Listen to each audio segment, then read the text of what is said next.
Shalom, saudara sekalian yang dikasihi Tuhan Yesus Kristus. Selamat berjumpa lagi dengan seri kita bersama tentang keluarga yang mengasihi Tuhan. Sebelum kita akan lanjut dengan semua yang akan kita pelajari hari ini, mari kita berdoa dan mohon tuntunan Tuhan Yesus Kristus supaya kita setidaknya dapat memahami apa yang menjadi inti dari pelajaran kita pada hari ini. Mari kita berdoa. Tuhan Yesus yang mengasihi kami, sungguh kami bersyukur kepada Tuhan untuk segala kebaikan Tuhan yang luar biasa menganugerahi kami pada hari ini kesempatan untuk bersama-sama belajar dari bagian-bagian sabda Tuhan. Kami menyerahkan seluruh pembicaraan kami Tuhan hari ini ke dalam tangan-Mu di dalam nama Tuhan Yesus Kristus. Amin. Saudara sekalian yang dikasihi Tuhan Yesus Kristus, pada hari ini kita akan membahas berkenaan dengan ibu rumah tangga yang bijak.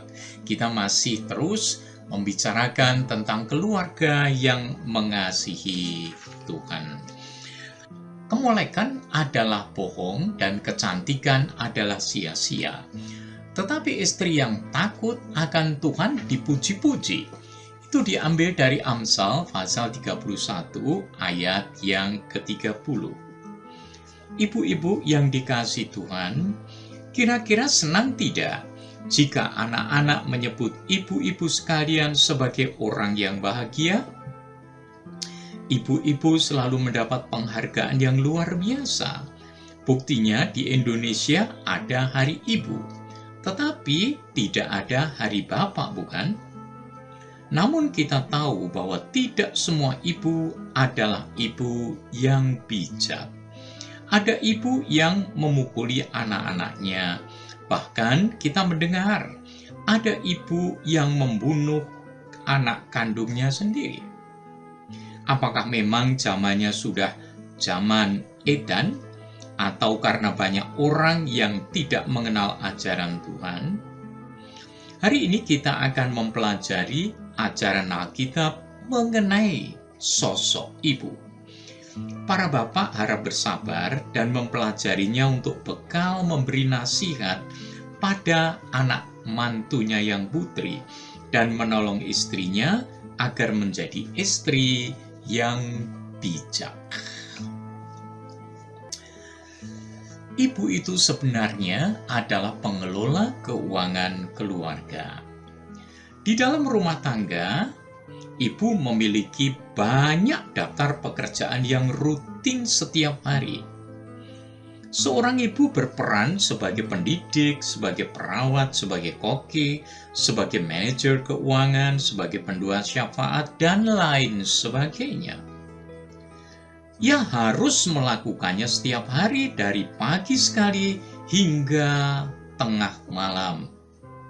Kedudukan, peran, dan fungsi ibu dengan baik dideskripsikan di dalam Amsal pasal 31. Dari tugas-tugas itu, kemudian ibu-ibu disebut sebagai pengelola keuangan keluarga yang baik. Kita lihat di Bambang, kebanyakan pegawainya adalah wanita. Anggapan bahwa para ibu cenderung untuk materialis dan konsumtif tidak sepenuhnya benar. Walaupun ada sebagian ibu yang berperilaku seperti itu karena mudah tergoda oleh karena kurang percaya diri. Secara naluriah, ibu berdaya upaya sedemikian rupa supaya dapat memenuhi semua kebutuhan keluarga sesuai dengan keuangan yang tersedia. Saudara sekalian, seorang ibu bijak pernah berkata, "Di saat miskin, saya mulai mengerti pentingnya uang. Di saat kaya, saya mulai mengerti bahwa uang bukanlah segala-galanya." Uang bisa menyejahterakan keluarga, tetapi uang bisa juga menjadi sumber malapetaka. Uang bisa menimbulkan dosa jika tidak dikelola dengan baik. Itu tertulis di dalam 1 Timotius pasal 6 ayat 6 sampai 10. Nah, ibu punya peran besar di dalam mengatur keuangan keluarga. Tuhan menghendaki keuangan dikelola dengan prinsip-prinsip rohani. Di samping untuk memenuhi kebutuhan jasmani, keuangan harus meningkatkan kualitas rohani keluarga. Misalnya menolong orang miskin. Nah, itu ditulis di dalam Amsal pasal yang ke-22 ayat yang ke-9. Membantu saudara seiman yang berkekurangan. Itu ditulis di dalam 2 Korintus 8 ayat 14. Kemudian bisa dibaca dalam Yakobus pasal 2 ayat 15 sampai 17. Dan keuangan bisa mendukung pekerjaan Tuhan dan pengabaran Injil. Itu ditulis di dalam 1 Korintus 9 ayat 14. Ibu yang saleh harus secara teratur, secara setia dan taat memberikan persembahan dan mengembalikan perpuluhan milik Tuhan kepada Tuhan melalui gereja. Silakan membaca dari Matius 23 ayat 23, kemudian kitab Nabi Maleaki pasal 3 ayat yang ke-10. Ibu-ibu, bapak sekalian yang dikasihi Tuhan, nasihat yang perlu diperhatikan oleh para ibu adalah jangan membunuh anak-anak Anda dengan uang. Anak-anak yang dimanjakan dengan uang, kemauan dan kesenangan anak dituruti, atau orang tua mengatur anak dengan uang, akan menghasilkan anak yang materialistis, konsumtif, dan berpotensi menjadi anak menghalalkan segala cara untuk mendapatkan uang. Mari kita memikirkan bersama. Dunia anak adalah dunia bermain. Jangan lupa gadget dengan fasilitas game marak di mana-mana. Ada orang tua membiarkan anak bermain game lewat gadget supaya sang ibu bisa tenang di rumah, tidak terganggu oleh tingkah laku anak-anak mereka. Nah, apakah sikap yang seperti itu adalah sikap ibu yang bijaksana? Apakah bijaksana mencari utangan atau pinjaman untuk memenuhi kebutuhan pangan keluarga? Hutang meringankan atau memberatkan sebenarnya keuangan keluarga. Mari kita belajar sekarang bagaimana menggunakan uang dengan tepat. Godaan terbesar bagi para ibu pada masa kini adalah penampilan lahiriah, yakni berpakaian mewah, perhiasan yang mahal-mahal, dan dandanan ala selebriti. Di dalam surat 1 Petrus pasal 3 ayat 1-6 mengandung nasihat bijak yang harus diperhatikan para ibu. Para ibu harus mengingat bahwa ibu yang bijaksana, ibu yang beriman, dan ibu yang saleh memiliki penampilan yang menarik, wajar, dan tidak berlebih-lebihan. Ia tidak boros dan tentunya mampu menguasai dirinya sendiri. Saudara sekalian, keluarga Kristen harus hidup sesuai dengan berkat Tuhan, harus belajar mencukupkan diri. Nasihat kuno yang tetap relevan untuk masa kini berbunyi, janganlah besar pasak daripada tiang.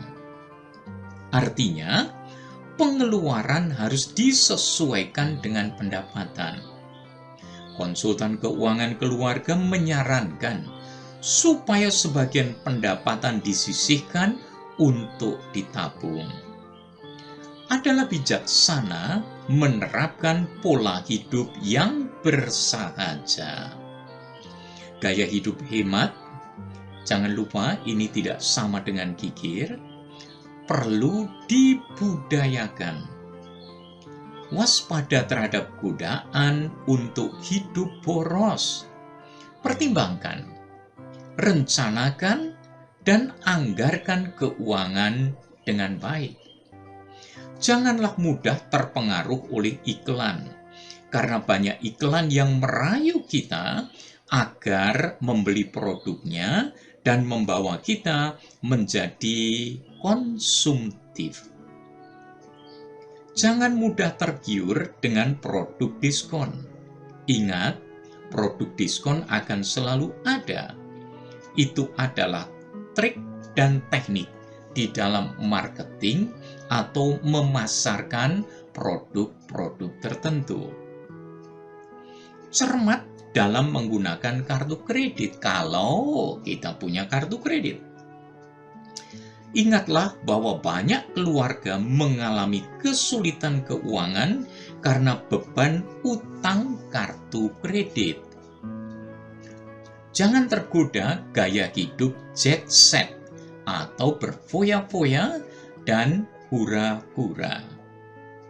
Milikilah gaya hidup terhormat supaya keluarga kita menjadi orang-orang yang terhormat. Bapak dan Ibu sekalian, saudara sekalian yang dikasihi Tuhan Yesus Kristus, orang Kristen harus belajar membedakan antara kebutuhan dan keinginan.